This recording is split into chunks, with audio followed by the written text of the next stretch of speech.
We want to improve our teaching skills, but how do we do it? Here's a graphical way to think about it. We quite often follow this sort of path.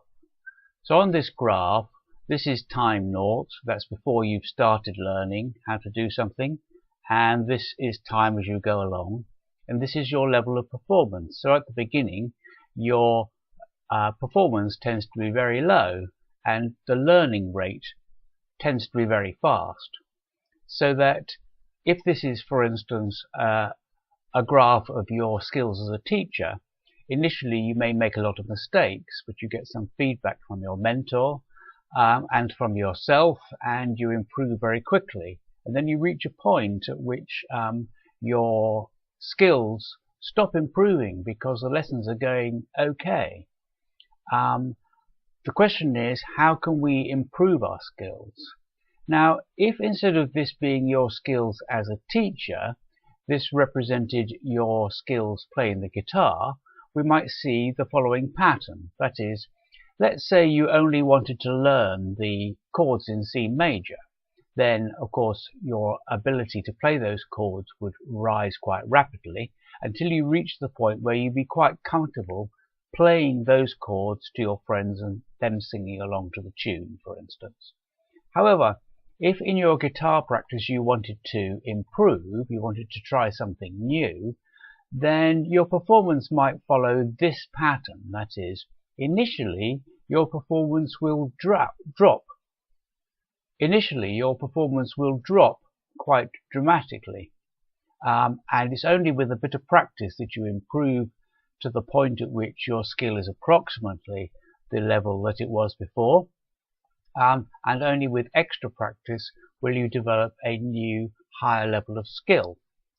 Now, thinking about what happens in the classroom is that, let's say we've been teaching perfectly satisfactorily for a number of years, and then we go on a training course or read a book and come across a good idea. So we decide to give this good idea a go in the classroom next time. What we haven't spotted is that our performance is likely to drop dramatically if we do that. So our experience can be something like this. That is, we try something out in the classroom and it just doesn't go very well. So when we come to plan the following week's lessons, because we're quite busy, we simply go back to what we were doing before, and our performance level stays roughly the same. So what the research says is that firstly, you have to be prepared for this drop in your performance and push through to the point at which your performance reaches the original level. Now, what the suggestion is that it takes about 3 times trying out the new method before you can be sure whether it's going to be useful to you and your students with your subject. Trying it out once is simply not enough. If you then practice further, you return to your original level of competence after about 5 repeats with the method, but you don't reach the higher level of skill where this new method becomes part of your everyday practice until you've tried it about 20 times over a 6-month or 1-year period.